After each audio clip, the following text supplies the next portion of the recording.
Hey everyone, it's Christian here from the Couch Bros. I know it has been a while, but school started here, just trying to get back in the routine and get everything settled. And I know I couldn't do a video from the last weekend after the match day 3 in Serie A, so I thought I'd combine a few things today, so it'll be a little bit different from what I do today. I'll start off with Serie A and just recap the results and list the fixtures going into the next round. So we're going to go again from the Friday to the Sunday. So Friday was Milan-Roma. Milan beat Roma late on thanks to a Patrick Cutrone finish very late in the game from a Gonzalo Higuain assist. Those two worked very well together, and the young striker again finding his rhythm, and they can probably play together in the future. Then on Saturday, Inter got their first win of the season, 3-0 away to Bologna. Filippo Inzaghi's men still winless in Serie A. And then after that, we had Parma-Juve. Parma still looking for a win, but Juve didn't let them have it. They are still 3 for 3, perfect. They won by a score of 2-1. Ronaldo still not on the score sheet. It's been 3 games, still not. We should give him some time, but again, it's different from what he's used to in La Liga. So I guess too many heads were looking to him, but we should give him some time to just get adjusted. But if he thought this would be easy, he was surely wrong. He also has the most shots taken out of the top 5 league without scoring a goal with 25 shots. So sooner or later, I bet he will find the back of the net, but we will see. Moving on to Sunday, we have Fiorentina-Udinese. Fiorentina winning 1-0 late on, thanks to a goal from Benassi. He's one of the top scorers right now. Then we have all our 2:30 games. Torino-Spal 1-0. That game was actually delayed for a bit once it started because of heavy rain, so they had to wait to clear the field and see if it was okay to play. But they ended up playing. They finished late on, and Torino got the win late on in the game. Then after, we have a goal fest from the next game here in Reggio Emilia. Sassuolo Genoa finishing 5-3. Genoa striker Piatek having 7 goals in his last 3 games in all competitions, which is incredible for this young Polak striker. They must have found quite a gem in him. Let's see if he can continue his goal scoring run throughout the season, and let's see if Genoa can pick up a win now. But still, quite a goal fest there. Would have honestly loved to watch that match for sure. Then we also had the first upset of the season, Sampdoria beating Napoli 3-0. I don't think anyone saw this coming. This was honestly a surprise shock from everyone. And Quagliarella scoring one of the most beautiful goals I have ever seen. You guys will probably agree. A lovely, lovely backheel flick. And he even said it's probably one of his top 3, and especially that he had to think about it, tells you how much of worldy goals he scores all the time. Like, it's incredible. I don't think anyone I've seen have scored so many beauties before in my life. It's incredible. We also have Lazio Frosinone, where the Biancocelesti won 1-0 to the struggling side there. The Chievo Empoli finished in a 0-0 draw, and then the last game was Atalanta Cagliari. Cagliari getting the 1-0 victory away thanks to a Barella free kick. And I'm shocked that, Atalanta lost at home to Cagliari, but they have struggled recently against the Sardinians, so that was probably one factor too that did, come into play when they faced off against each other. So those were all the results. We're going to go on to the next round fixture. So on Saturday, we have 3 games because the Champions League starting as well.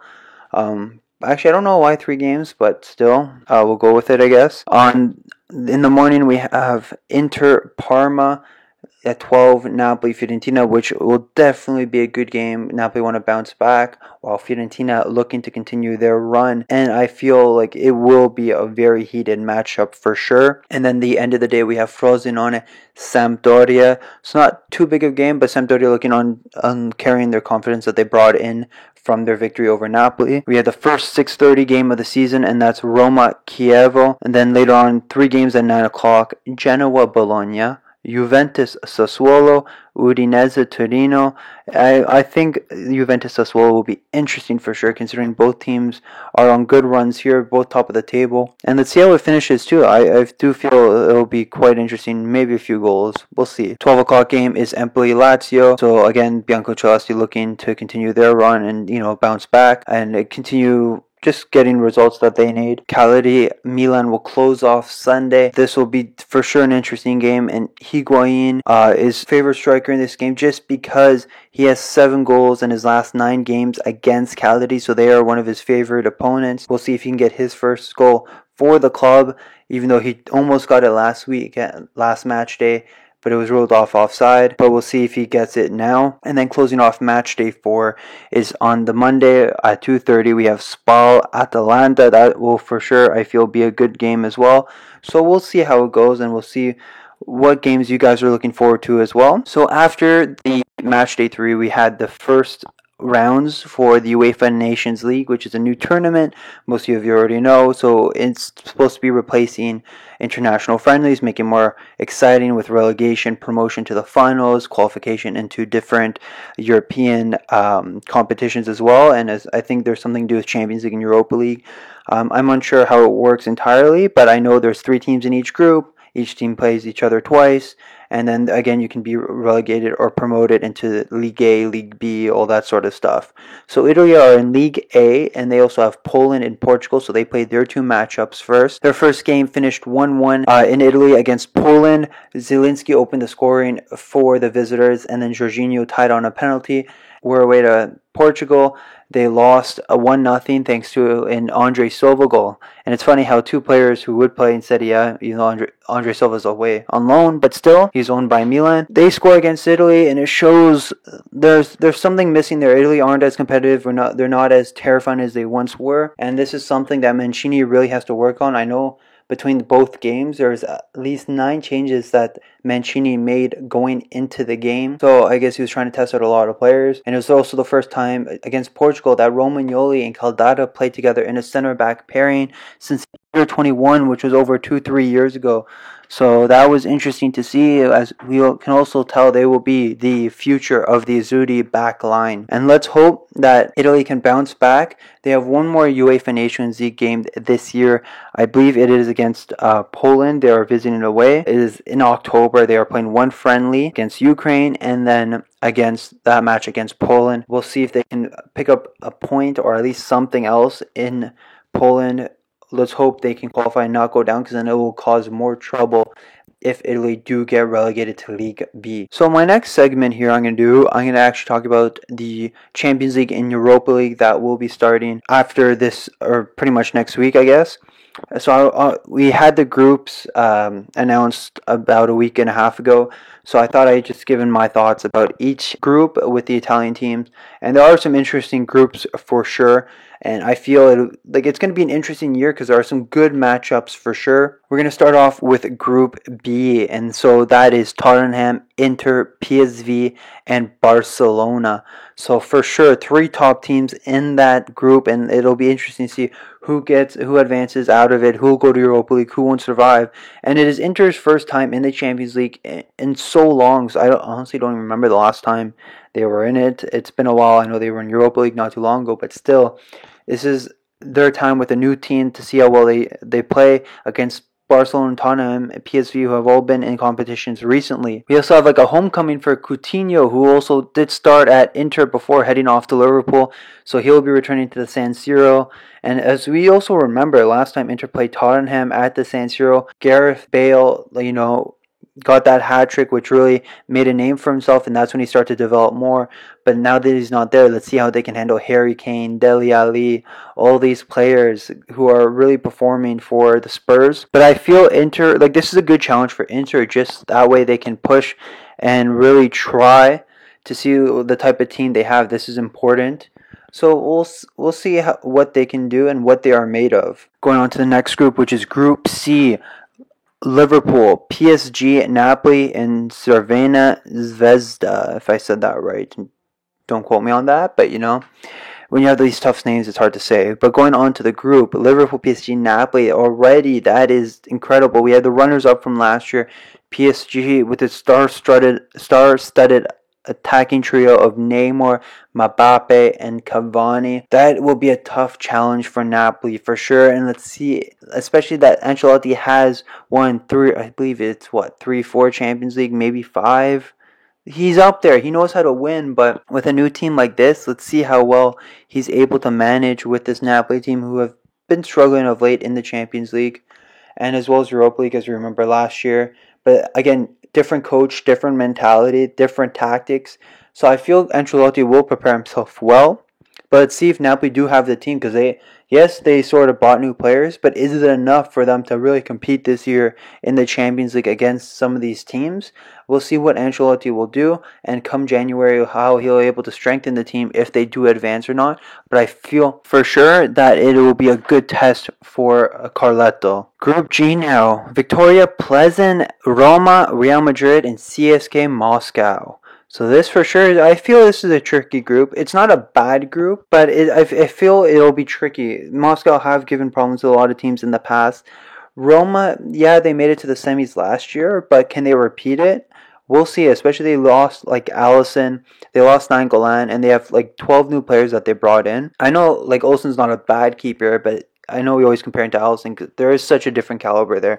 But we'll see what Di Francesco can do this time. He has the winners this year in their group. Let's see how they can test up with a Ronaldo less Madrid, but still with Gareth Bale, Asensio, Isco. They will still be a tough challenge, especially playing at the Bernabeu. We'll see what they can do. But I feel Moscow also gives some problems to Roma as well because they have been tricky. Like I said, they have cost some teams their qualification. The Russian teams are always tricky. I just don't get how, but they are always tricky. So we'll see what they can do coming into this side. It's. I just don't know what to make of this. It's hard. I feel like Roma will go through, but I don't know if they will get second or they'll get third. I know they had a tough group last year and they did top it, but I don't know. We'll see how Roma does this year. I'll probably eat my words, but we'll see for sure. And then we had the last group in the Champions League, Group H: Manchester United, Juventus, Valencia, and Young Boys. We also have here Ronaldo returning to Old Trafford, so another comeback there. I also did forget to mention about Cavani returning to Napoli, where he was a household name. But I just thought that I can't believe I forgot it there. So going back to this, Ronaldo making his comeback to Old Trafford. But I feel with Valencia and United, it's also a good test for Allegri. They want to finally go for that Champions League that's been eluding them for so long. They brought back Bonucci. They brought in Ronaldo. They brought in Emery Chan. They kept Douglas Costa. Like, they want to win. Their team is made of champions where they just want to win. They don't care about Serie A. They don't care about the Coppa Italia. They've won that enough in recent years. They want the Champions League. And after losing 7 straight finals, they've had enough. They've bought the best of the best, and they want to win. There is nothing stopping them from winning. Well, actually, there is all these other teams, but that's what they want to go for. They want to get these teams there. They want to beat these teams, and nothing, I think. Well, like, the only thing that'll like really get them is like their own. It'll be them. If they don't play well enough, it will cost them for sure. And I feel Valencia will cause some problems. Manchester United will be tricky. Like, will be their trickiest opponent for sure. They're the toughest ones. They have a lot of talent. They have a coach like Mourinho. Like, yeah, he's been parking the bus, but still, he is a great tactician. He has won the treble with Inter and the Champions League as well with Porto. So let's see what happens. It's all going to be a game of tactics, and it will be interesting for sure. So those were all the groups in the Champions League. Let us know which group you guys are looking forward to, and what group, who do you think will advance? Which Italian teams will advance, go down to Europa League, or even get eliminated? Like, it's such a tough group for each one. And it's hard to say, but like I do feel confident with the Italian teams that they can push through this. People will underestimate us, but I feel confident that they can pull out the best. Like, this will bring out the best of them, and they will go far. Let's hope. That's all we gotta really think about, is that we hope that they can make it out of the group stage and bring on their best to face off against some of these teams. Sorry for my wording there, guys. When you have too much to say and you don't know how to, and when it just comes out all at once, We'll now move on to the Europa League. So after Atalanta's elimination in qualifying, we only have 2 Italian teams left in Milan and Lazio. So we'll just talk about their groups quick. So Group F is Milan, Real Betis, Olympiacos, and Dudelange. if I said that right too. Again, some of these smaller teams, I don't even know how to say their names. But I feel it'll be a good test for Milan and Gattuso. This time, Gattuso has a full year to work with Milan, a full set of games to compete against in Europa League. Betis, for sure, I think will be a tough game. Olympiacos, now that they brought in Yaya Toure, for sure will be another big game. And I feel like Gattuso has a team. He has the depth to really compete this year. And I feel he can go far with the team that he has. Some of his players have picked up now the Europa League experience that they need. But especially bringing in a player like Higuain, who has the Champions League experience behind him, will definitely help. And especially with the true number 9, he'll really need it for sure. And I feel he'll really bring that out and really help Gattuso in his quest to go far in the league and perhaps even win the trophy. We will see. Like, I'm probably saying that too early, but let's worry about the group first, and then we'll go from there how well they'll do. But I do feel confident Milan can succeed in this competition and can advance and go pretty far with the team in depth that they have this year compared to Montella's side early on last season. Now with Lazio's group, they are in Group H. They have Marseille, Frankfurt, Lazio, like I said, and Apollon. So another couple of tough teams for Lazio. I feel they're going to have a trickier test. Frankfurt isn't a bad team. They're a pretty decent side as well. I believe they just won the Pokal, not maybe this year, last year, something like that. And then Marseille, who are one of the top French teams in Ligue 1.